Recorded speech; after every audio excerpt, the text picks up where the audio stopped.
baginda Nabi Muhammad SAW, yang mana anak-anak nantinya di yaumul akhir kelak belum tentu kita masuk surga, tetapi dengan syafaatnya baginda Nabi Muhammad SAW, insya Allah akan membawa kita ke kebaikan, yaitu melalui syafaat dari amin amin ya rabbal alamin. Nah, sebelum kita memulai proses pembelajaran hari ini, Ibu ingin mengawali proses pembelajaran kita ini dengan mengucapkan basmalah.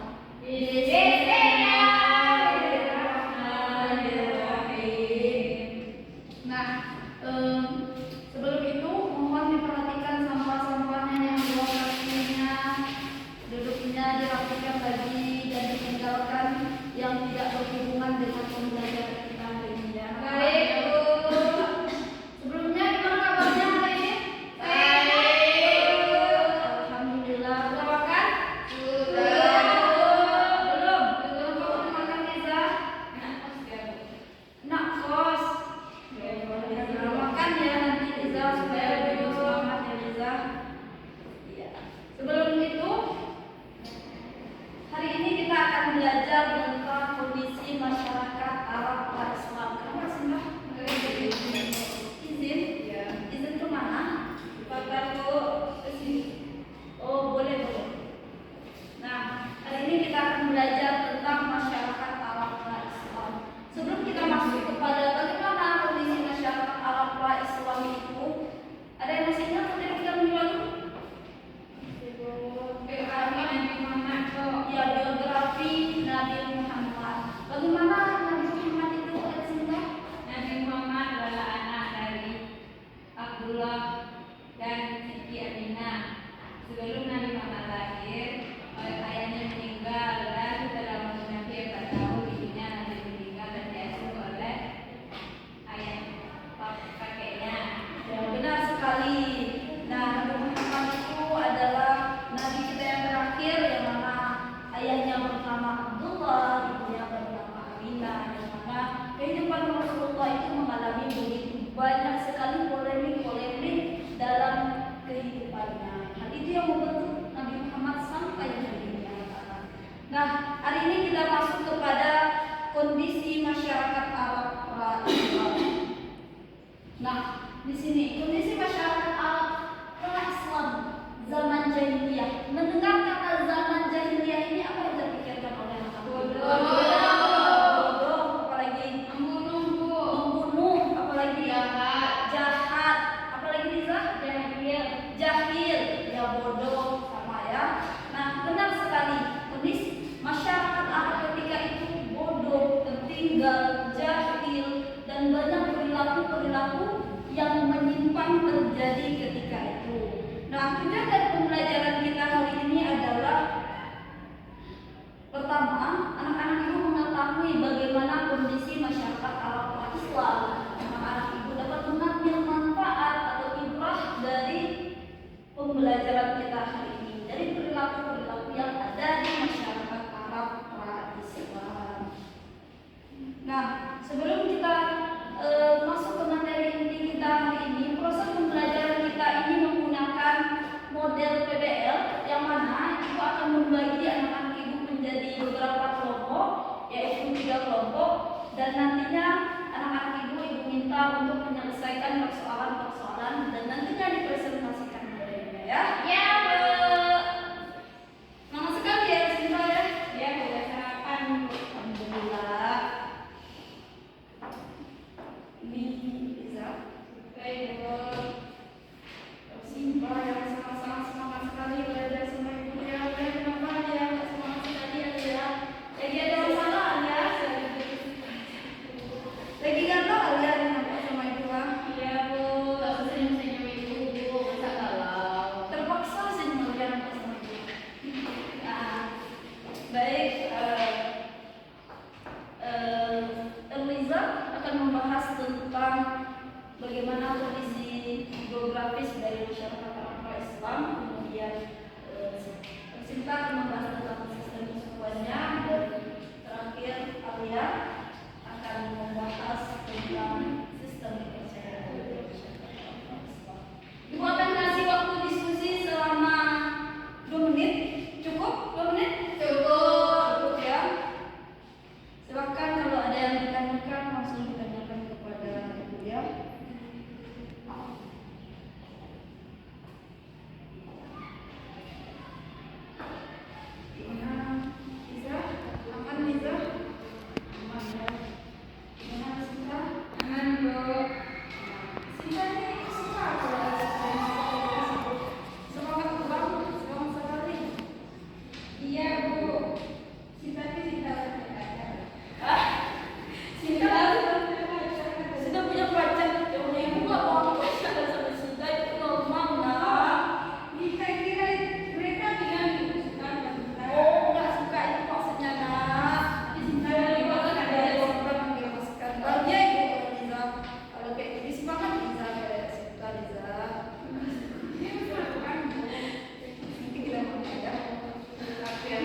Tenggara berbatasan dengan Hadramaut. Nah, siapa yang tahu Hadramaut di sini?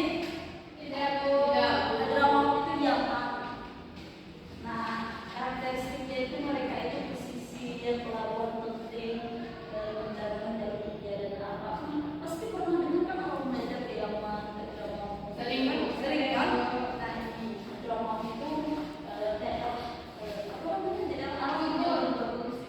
Sumur itu nice sekali. Kemudian di sebelah utaranya itu mereka berbatasan dengan Irak. Baik, udah paham tentang kondisi geografisnya kan? Sekarang kita masuk kepada struktur sosial atau sistem kabinet.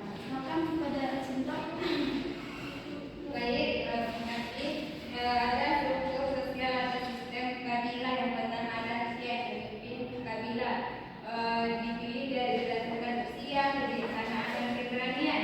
Yang kedua ada akar atau orang mereka, anggota kabilah dengan hak penuh, tidak hak waris dan tidak diwariskan. Sekian, wassalamualaikum warahmatullahi wabarakatuh. Baik, terima kasih Elsa. Waalaikumsalam. Waalaikumsalam warahmatullahi wabarakatuh. Baik, terima kasih Elsinta. Benar sekali yang dikatakan oleh Elsinta tadi. Nah, anak-anak ibu bisa lihat ke PT ibu ini. Nah, dari Tranquiliza, nah dalam sistem sosial dari bangsa Arab ini mereka itu sangat menjunjung kesukuannya. Mereka itu berkasta-kasta. Anaknya ibu dan ditabrakan dari atas sampai ke bawah gitu. Yang paling atas itu yang paling tinggi kekuasaannya anak-anak, yaitu disebut sebagai syekh atau kepala sukunya atau kabilahnya, pemimpin kabilahnya. Nah, dalam pemimpin kabilah ini mereka mempunyai hak penuh. Mereka yang mengatur semuanya. Apa kata kepala suku pasti akan diikuti oleh bawahannya. Nah, dalam hal ini juga masyarakat Arab ini terkenal sangat taat sekali kepada kesukuannya.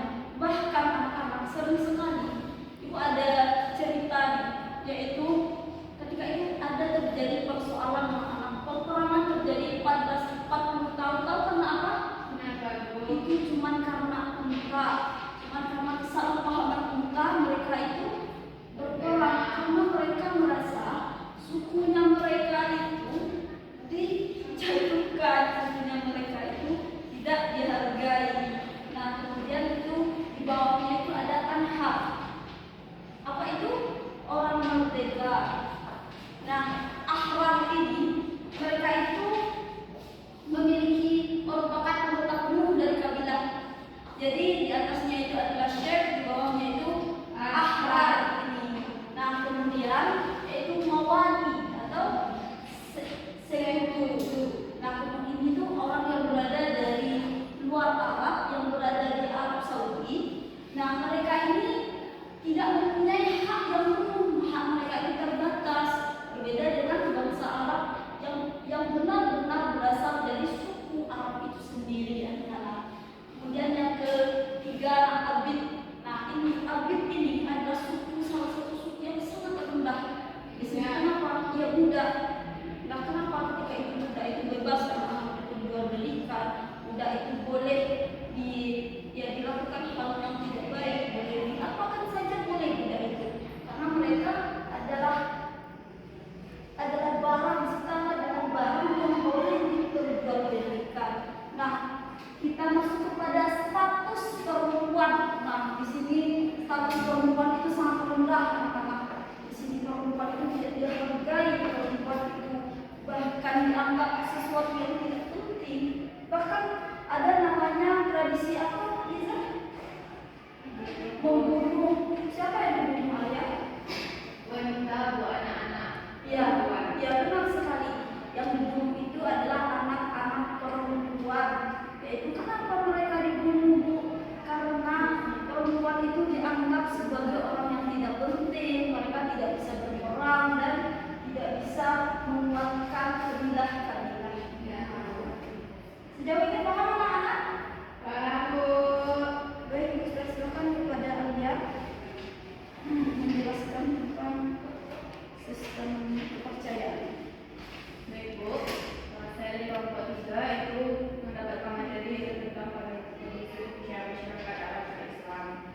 Pertama itu ada penyembah berhala.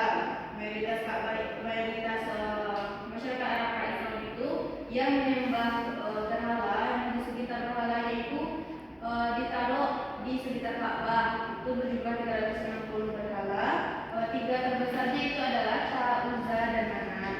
Yang kedua yaitu kaum Hanif. Kaum di sini adalah menolak berhala, mencari agama Ibrahim yaitu tauhid, dan tokohnya ada Waraqah bin Naufal, Zaid bin Ammar bin Naufal.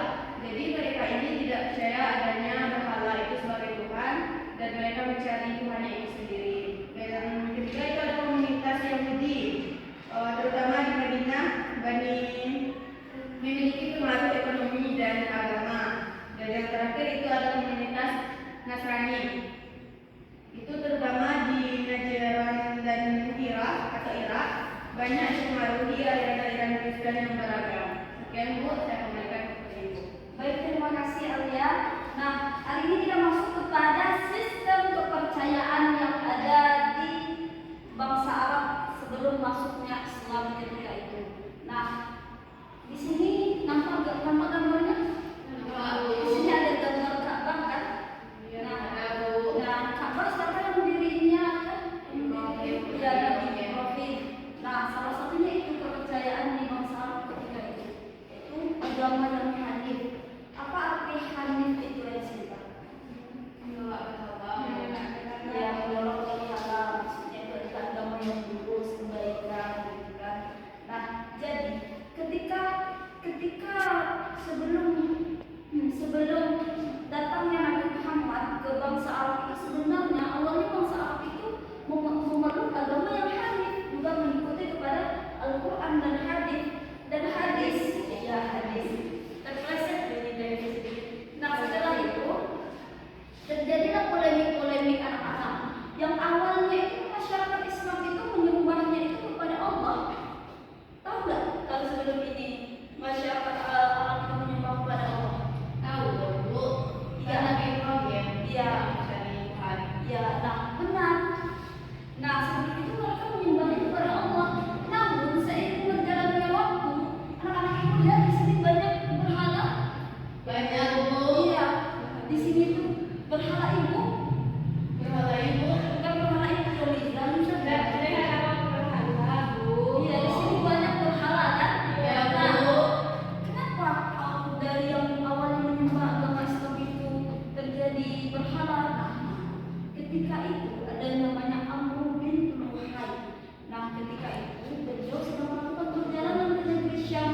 Nah, ketika melakukan perjalanan ke negeri Syam ini, beliau melihat ada orang yang menyembah berhala.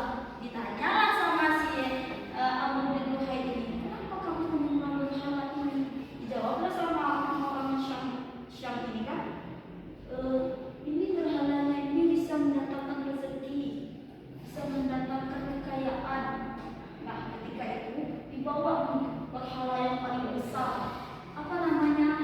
Hubal. Apa namanya?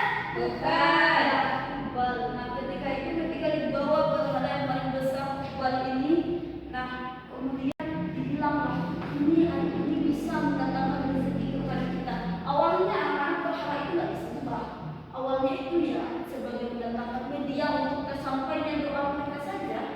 Nah, tetapi setelah lama kelamaan akhirnya ini menjadi kepercayaan jadinya.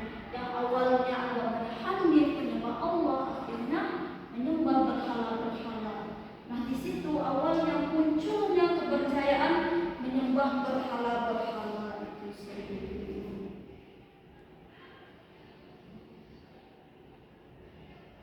Nah, kita kan tadi udah bahas nih tentang jahiliyahnya. Anak-anak itu paham kan di mana maksud jahilnya di sini tuh? Udah secara moralnya Bu. Iya, bodoh secara moralnya. Yang benar sekali katakan oleh Alia, bodohnya itu secara moralnya, tapi dari segi sosial ekonominya itu mereka itu tidak bodoh. Seperti dari segi ekonominya mereka itu kaya, mereka itu terkenal dengan sektor perdagangan yang sangat besar. Mereka itu terkenal dengan bersyairnya. Ketika itu banyak sekali pesyair-pesyair yang ada di bangsa Arab. Nah, kemudian dari segi moralnya ya di situ mereka itu menghalalkan judi, mereka menghalalkan mabuk-mabukan, dan mereka melakukan perbuatan-perbuatan buruk lainnya.